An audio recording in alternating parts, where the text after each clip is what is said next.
today's video, we're talking about how to build a real emergency plan using more than just savings. What's up, you guys? My name's Ashley Roberts, and this is Insurance Wise, where we break down insurance in everyday language so you can protect your home, your money, and your peace of mind without all the jargon. Now, most people think of an emergency fund as just savings, and that's important, but it's not enough because some emergencies cost more than what you can stash in a savings account, and they hit harder, faster, and without warning. That's why insurance has to be part of your plan, not just for legal coverage, but for actual protection when life gets messy. So today we're going to walk through how to build a layered emergency plan using the right insurance with practical examples, some tips, and a few trusted resources if you want to compare policies yourself. Let's get into it. So step number one is health insurance. Your first line of defense, health insurance, is the foundation of any emergency plan. No matter how young, healthy, or careful you are, a medical emergency can happen in an instant. Without coverage, even a quick trip to the ER can cost thousands.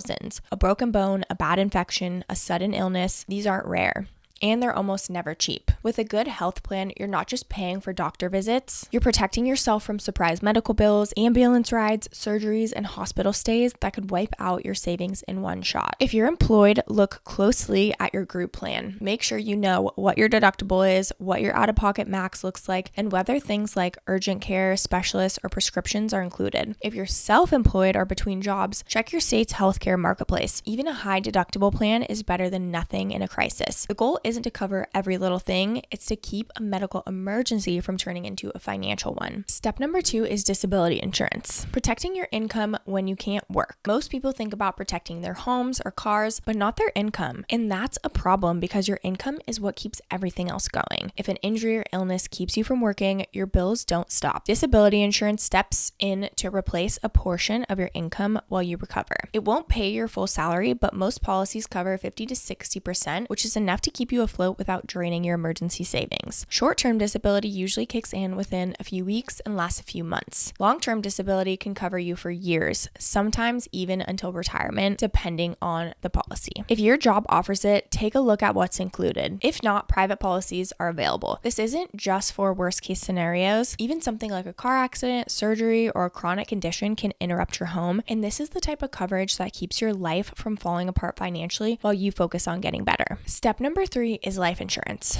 Planning for the unthinkable. No one wants to think about it this way, but real emergency planning means preparing for the worst. If someone depends on your income, whether it's a partner, a child, or even a business co-founder, life insurance is a must. It gives your loved ones time to breathe, process, and figure out their next steps without financial pressure. Term life insurance is the most straightforward and affordable type. You can choose a coverage amount, say $500,000 or $1 million, and a term length, usually 10, 20, or 30 years. If you pass away during that time, your beneficiaries get the payout. A good rule of thumb is 10 to 15 times your annual income, but adjusted based on debt, kids, and how much of your income your family would need to replace. If you have coverage through work, double check if it's portable. Most group life policies disappear when you leave the job, so it's smart to have a personal policy you control. Life insurance will bring your family stability during hard times, and it's definitely worth planning for. Step four is homeowners or renters insurance for disasters you don't see coming. So let's talk about something that catches a lot of people off guard. The real value of your home or renter's insurance is not just about replacing your stuff, it's keeping you housed when something goes wrong. Let's just say your apartment floods or your home catches fire. Where are you going to live? What are you eating? What about your pets? That's where loss of use coverage comes in. It pays for hotels, stays, food, laundry, and the cost of living somewhere else where your home is being repaired or replaced. Too many people focus on personal property coverage and forget that the real financial hit often comes from displacement. If you're a renter, make sure you have your own policy. Your landlord's policy won't cover your belongings or temporary housing. If you're not sure what your current policies cover, or if you're shopping for a new one, I've left a really helpful insurance survey down in the description. Once you click the link in the description, all you have to do is fill out your zip code. When was your house built? Does your home have an in-ground pool? Household income, cars, and if anyone was in the military, and click submit, and then you'll get a bunch of different options. Or if you prefer a modern tech-friendly option with fast quotes and a clean interface, take a look at at Lemonade. A lot of people love their simplicity and fast claims process. I personally use Lemonade for one of my insurance policies, and I really like how easy it is to use,